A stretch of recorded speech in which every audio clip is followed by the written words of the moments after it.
Good morning, students. Hope all of you are fine.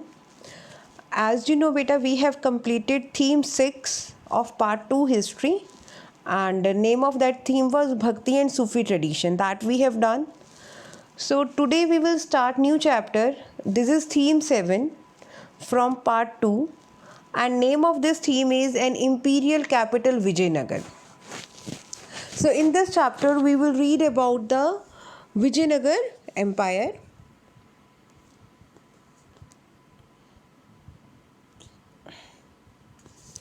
Beta, Vijayanagar, it means, it is a Hindi word, or we can say it the city of victory, and it was the name of a city as well as of a empire. And this empire, it was founded in the 14th century, and it was stretched from the river Krishna in the north to the extreme south of the peninsula. In 1565 this city was sacked, and after that it was deserted, and it fell into ruin in the 17th 18th century. But still, whether it was ruined, nothing was left in that city, but it lived on in the memories of the people living in the Krishna and Tungbhadra Doab. As you know that indigenous literary sources, those play a very important role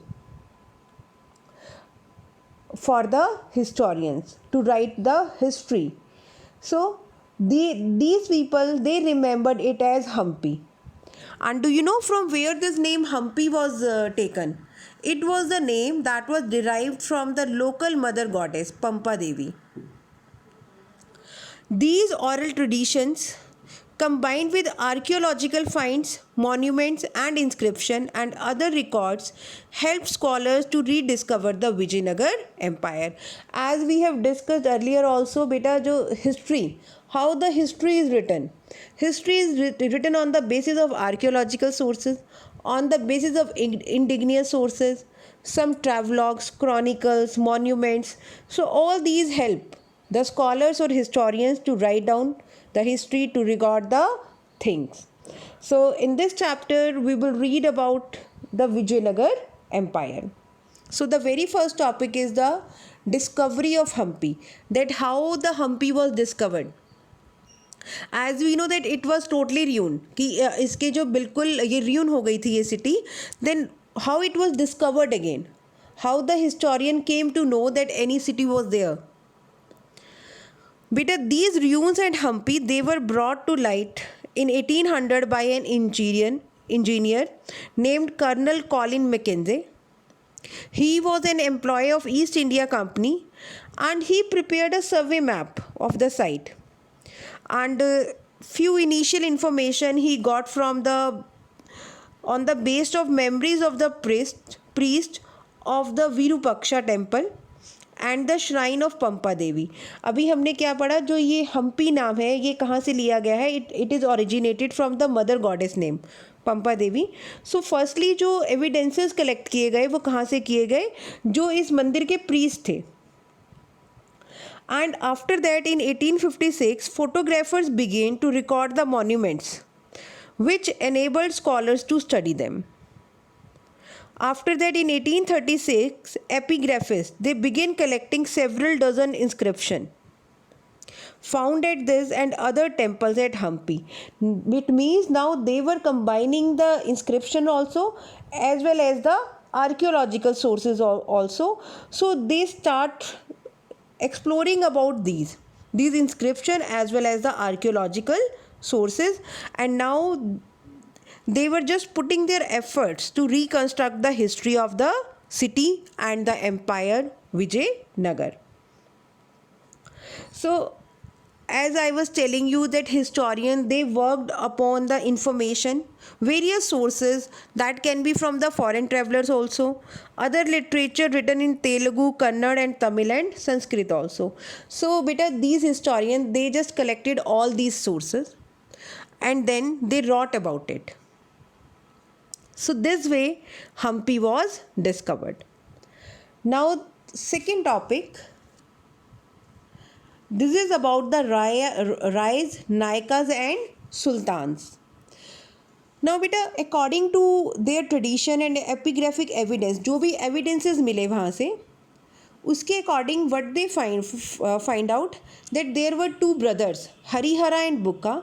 They founded the Vijayanagar Empire in 1336, and this empire, it included its fluctuating frontiers people who spoke different languages and followed different religious tradition.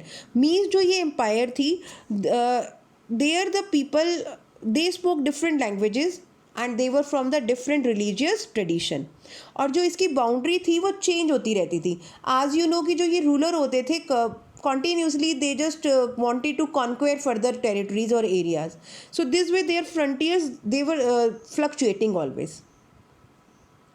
And like on their northern frontier, the Vijayanagar kings competed with contemporary rulers, including the Sultan of the Deccan and the Gajpati ruler of Odisha, for control of the fertile river valleys and the resources generated by lucrative overseas trade.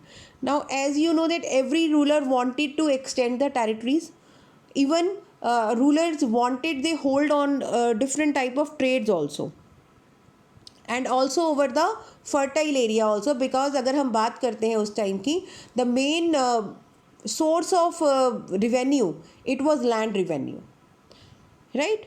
So the same thing was with these Vijayanagar kings also. They competed with the other rulers like Sultan of Deccan and the Gajpati rulers of Odisha.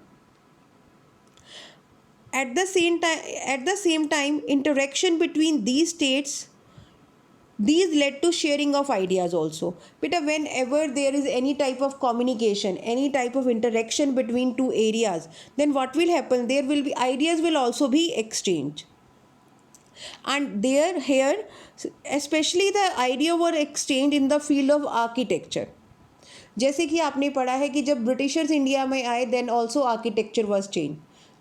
When Mughal came to India, they established the Mughal Empire. Then also the architecture was changed.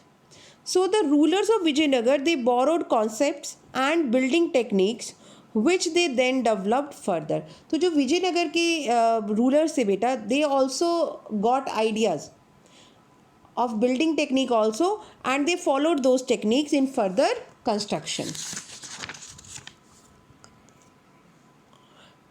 So beta, some of the areas that were incorporated with the empire that had witnessed the development of powerful states. अब बेटा जो इस empire की development में बहुत सारी और states भी थी, like the Cholas in Tamil Nadu and Hoysalas in Karnataka. These also came under this Vijayanagar Empire, and ruling elites, the ruling people in these areas, they extended their patronage to elaborate temples such as Brideshwara Temple at Tanjore and the Chinakeshwar Temple at Belur.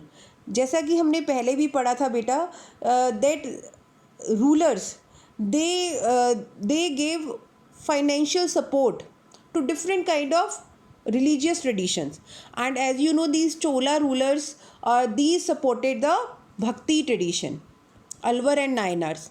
So and all these magnificent temples, those were built under their reign.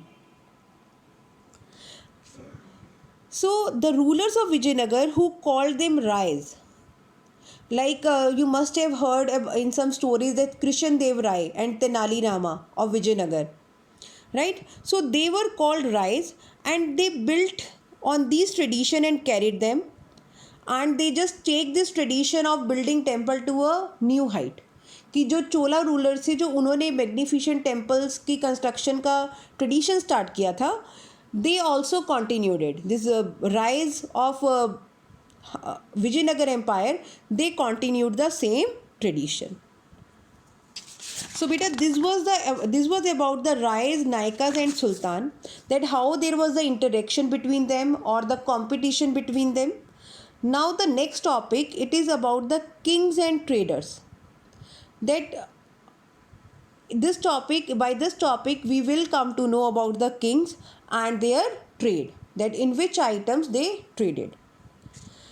As we have read in previous topic also that they competed with their neighboring areas, neighboring territories. So beta, how they were competing? So it just because of wars. So as warfare during these times depended upon effective cavalry, so the import of horses from Arabia and Central Asia was very important for rival kingdoms. बेटा जैसे कि हमें पता है कि जो पहले जो वॉर्स होते थे वो कैसे कैवलरी के थ्रू फाइट किए जाते थे, और cavalry means the army that move on horses. और जो ये हॉर्सेस हैं ये कहाँ से इंपोर्ट किए जाते थे?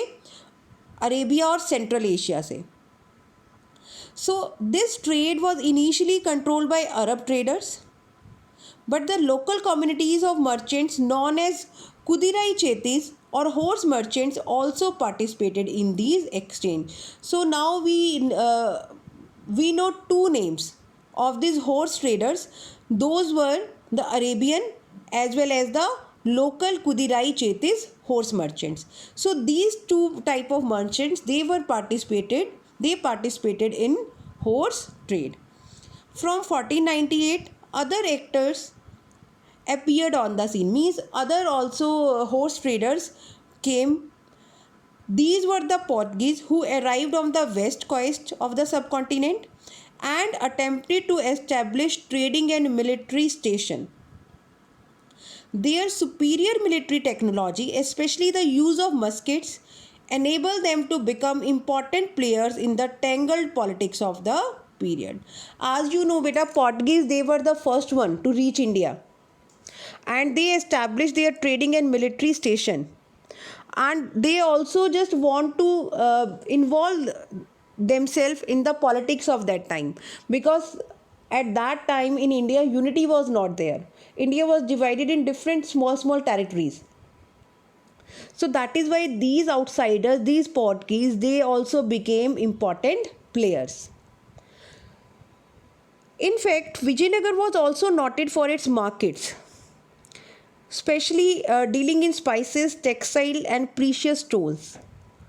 Trade was often regarded as a status symbol for such cities, which boasted of a wealthy population that demanded high value exotic goods. बेटा जितनी भी सिटीज़ होती हैं, अगर वहाँ पे क्या होता है कि जो पॉपुलेशन है दैट इज़ वेल्दी, तो वहाँ पे जो लग्जरियस गुड्स की डिमांड होती है वो ज़्यादा होती है. And the same thing happened with this Hampi also. As the population was wealthy, so there was a high demand of exotic goods like precious stones and jewelry. And the revenue that derived from trade in turn contributed significantly to the prosperity of the state. As you know, at that time the profit from the foreign trade, it was also very high. So just because of this, because now this Vijayanagar empire, it was trading in various things like precious stone and jewelry. That is why this Vijayanagar empire, it was a prosperous state. So beta, till here this was the topic for today. Hope all of you have understood the topic. Thank you and have a nice day.